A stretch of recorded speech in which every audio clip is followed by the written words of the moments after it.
జగన్మోహన్ రెడ్డి గారు పార్టీ ఘోరంగా ఓడిపోయిన తర్వాత జగన్మోహన్ రెడ్డి గారికి ఇంతకుముందు సీఎంగా ఉన్నప్పుడు ప్రభుత్వం సెక్యూరిటీ, ప్రభుత్వ పోలీసులు, ప్రభుత్వ సెక్యూరిటీ ఉండేది. ఇప్పుడు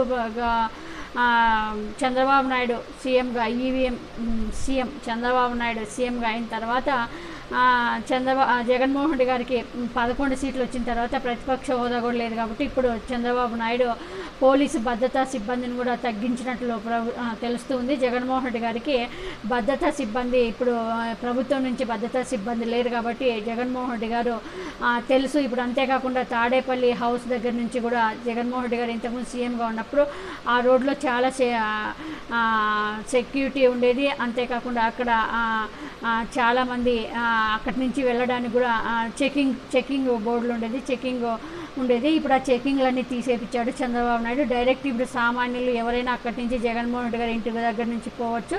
కానీ ఎంతైనా మాజీ సీఎం చూసాం కదా, సీఎంగా ఉన్నప్పుడే రాళ్ళు విసిరినప్పుడు ఇప్పుడు మాజీ సీఎం ఇంకా చాలామంది జగన్మోహన్ రెడ్డి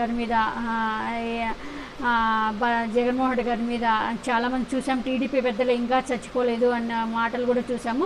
ఇప్పుడు ప్రభుత్వం నుంచి కూడా సెక్యూరిటీ లేదు కాబట్టి జగన్మోహన్ రెడ్డి గారు ప్రైవేట్ సెక్యూరిటీని తను అప్పుడు పాదయాత్ర చేసినప్పుడు ఎలాగ ప్రైవేట్ సెక్యూరిటీని పెట్టుకున్నారో ఇప్పుడు కూడా జగన్మోహన్ రెడ్డి గారు దగ్గర ఒక సెక్యూరిటీ ఏజెన్సీ నుంచి 30 మంది సెక్యూరిటీ గార్డులను తన తాడేపల్లి హౌస్కి సెక్యూరిటీగా 3 షిఫ్ట్లలో ఈ 30 మంది పనిచేసేటట్లుగా 30 మందిని జగన్మోహన్ రెడ్డి గారు తాడేపల్లి ఆఫీస్కి 30 మందిని ఈరోజు అందరూ వచ్చారు. 30 మంది ఈరోజు ఇంకా నుంచి ప్రైవేట్ సిబ్బంది జగన్మోహన్ రెడ్డి గారికి భద్రతగా ఉంటారు. కాబట్టి జగన్మోహన్ రెడ్డి గారికి ఎంతైనా జగన్మోహన్ రెడ్డి గారికి వాళ్ళే ప్రభుత్వం తొలగించినంత మాత్రాన జగన్మోహన్ రెడ్డి గారి సెక్యూరిటీ ప్రభుత్వం ఎంతైనా చంద్రబాబు నాయుడు హుందాగా ఉండి ప్రభుత్వం సెక్యూరిటీ ఇచ్చింటే బాగుండేది.